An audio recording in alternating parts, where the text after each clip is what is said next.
Saudara Laksamana Yudo Margono sore ini memaparkan visi misinya sebagai calon Panglima TNI di depan Komisi 1 DPR RI.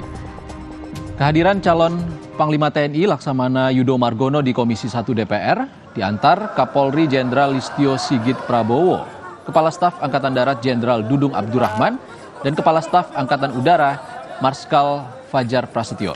Saat uji kepatutan dan kelayakan calon Panglima TNI, visi misi Yudo adalah peremajaan alutsista TNI yang modern dan berjanji tidak akan ada prajurit TNI yang arogan.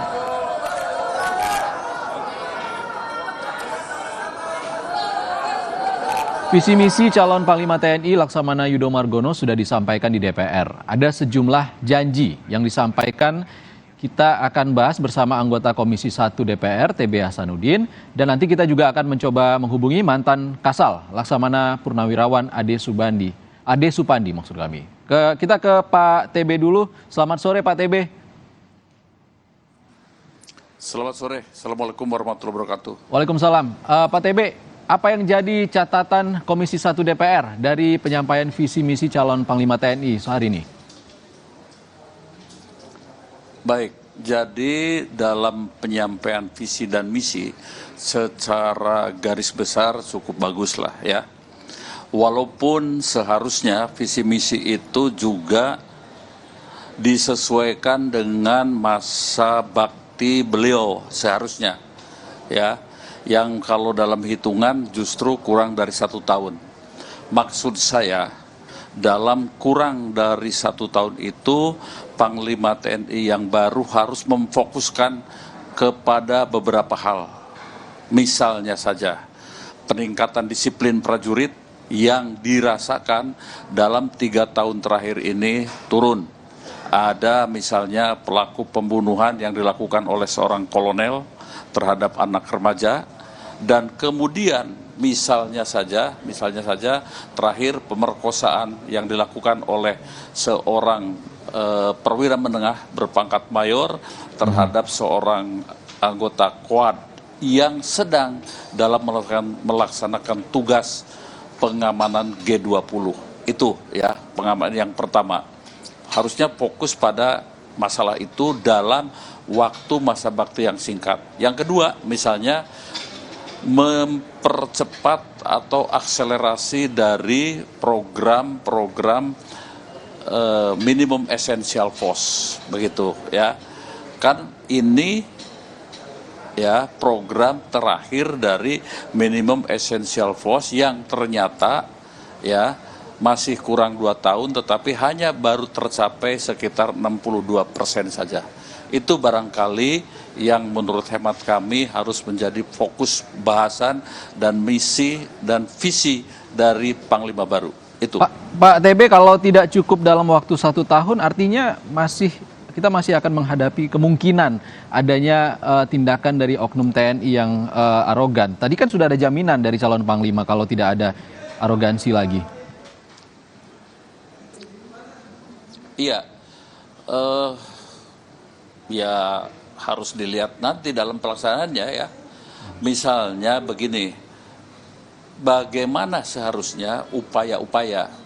Jadi bukan hanya memberikan jaminan, tetapi konsep saya misalnya agar tidak terjadi dan terulang lagi pelanggaran disiplin ini harusnya A, B, C, D dan seterusnya. Itu yang kita harapkan ya. Terkait dengan sinergitas TNI dan Polri, apa pekerjaan rumah Yudo yang tadi disorot oleh DPR? Beliau menyampaikan bahwa sinergitas itu akan dilanjutkan ya, begitu. Tetapi tidak disampaikan seperti apa secara detail ya. Hanya beliau secara berseloroh menampilkan ketika beliau berfoto dengan istrinya yang memang anggota Polri, begitu ya. Tetapi saya kira bisa ditangkap bahwa Panglima punya niat untuk sinergi di dalam melaksanakan tugas. Tentu kita berharap sesuai dengan aturan perundang-undangan yang berlaku, begitu ya. Baik, Pak TB, kita sudah tersambung dengan Laksamana Purnawirawan Ade Supandi. Kita sapa dulu Pak Ade. Pak Ade. Baik, terima kasih. Pak Ade, tadi setelah melihat paparan visi misi Pak Yudo, apa yang jadi penilaian Anda? Yang menilai tentu aja DPR. Ini menurut saya, tadi saya mendengar sebagian yang syarat untuk yang terbukanya. Kalau untuk pendalaman saya nggak ikut. Mungkin Kang TB yang sudah ikut tadi detail. Hanya saya lihat memang visi misi yang disampaikan sudah tepat. Tentunya juga nanti butuh elaborasi Panglima TNI pada saat melaksanakan tugas. Dan tentunya juga nanti akan bisa ditemukan kenali berdasarkan pendalaman dari Komisi 1. Pak Ade, tadi sebelum berangkat fit and proper test ke DPR, ada undangan dari Pak Yudo ke Mabes AL di Cilangkap. Apa yang disampaikan tadi? Tentu saja yang disampaikan tadi pada saat pagi hari adalah kegiatan Pak Yudo sebagai Kepala Staf Angkatan Laut melaksanakan renovasi dan pembuatan museum administratif di Mabes AL. Kemudian launching buku tentang Jalasena Transportasi TNI Angkatan Laut yang tentu saja itu merupakan produk dari Pak Yudo, dan selanjutnya juga komunikasi antara Pak Yudo dengan para senior, dan selain itu juga tentu saja berkaitan dengan penunjukan sebagai Panglima TNI adalah support dari para senior untuk Pak Yudo sehingga pada saatnya dapat melaksanakan tugas sebagai Panglima TNI secara amanah yang sebaik-baik. Oke, Pak Ade, kita ke Pak TB dulu. Pak TB, setelah pemaparan visi misi tadi sudah disetujui artinya calon Panglima TNI adalah Yudo Margono? Jadi setelah menjawab semua pertanyaan dan yang paling penting kami ya mencoba memahami Panglima yang baru punya niat yang ikhlas untuk memperbaiki tingkat disiplin TNI ke depan. Itu yang pertama ya. Kemudian yang kedua tentu melaksanakan program-program sesuai dengan Renstra.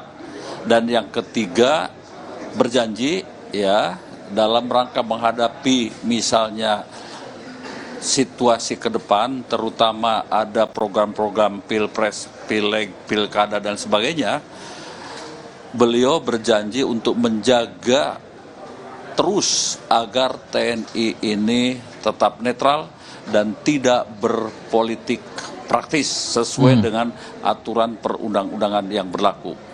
Sehingga kami mencoba dari situ ya untuk mengambil sebuah keputusan menyetujui secara aklamasi. Baik, artinya kita kan berkejar-kejaran waktu dengan pensiunnya Jenderal Andika Perkasa. Jadi setuju ya sampai sini ya?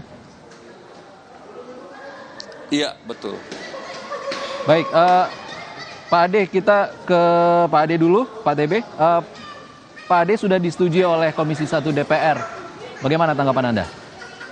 Ya, saya ikut bangga lah, karena bagaimanapun juga kalau disampaikan oleh Pak Jokowi dan rotasi untuk jabatan Panglima dan Matra Laut menjadi bagian untuk melaksanakan fungsi mengemban amanah sebagai Panglima TNI. Tentu saja saya sebagai Kepala Staf Angkatan Laut periode 2014-2018 ikut bangga, karena bagaimanapun juga dengan ditunjuknya Panglima TNI dari Angkatan Laut, maka itu juga ada suatu semangat yang memang kita tidak nampak dari prajurit bahwa orang terbaik di Matra Laut itu terpilih menjadi Panglima TNI. Jadi kebanggaan itu luar biasa menurut saya, karena itu akan juga menjamin soliditas ke depan. Terima kasih. Tapi akan menjabat dalam waktu yang singkat, kurang dari 1 tahun sampai November tahun 2023. Kira-kira apa yang harus disasar, dioptimalkan oleh Pak Yudo nanti? Tadi sudah nampak dalam penyampaian visi misi di Komisi 1, tentu saja masa 1 tahun itu relatif singkat, tapi menurut saya bahwa ranah dalam konstelasi TNI itu ada 3. Satu, ranah pembangunan kekuatan ada di Kemhan, kemudian ranah pembina kekuatan ada di Matra Darat Laut Udara. Yang ketiga, ranah penggunaan kekuatan ada di Mabes TNI, dalam hal ini Panglima TNI. Oleh sebab itu, kurun waktu 1 tahun ini Panglima TNI harus memberikan prioritas pada hal yang tadi sebenarnya sudah disasar oleh Pak TB juga, bagaimana tetap menjaga soliditas TNI yang terus harus dibina. Yang berikutnya juga adalah program dalam rangka efektivitas MEF. Terus berikutnya juga adalah bagaimana perilaku behavior TNI dalam lingkungan masyarakat kekinian. Tadi saya sudah dengar bagaimana beliau menyampaikan jangan lagi prajurit TNI yang mungkin arogan, kemudian juga tidak sombong dan sebagainya. 8 wajib TNI yang dikembangkan oleh beliau itu tepat sekali. Yang berikut juga prioritas masalah SDM. SDM memang tidak bisa sekaligus, tetapi tahapan-tahapan itu akan nampak dari tiap kepemimpinan. Dan alhamdulillah Pak Yudo tadi sudah menempatkan SDM prajurit TNI menjadi bagian yang pertama beliau sampaikan. Kita demikian.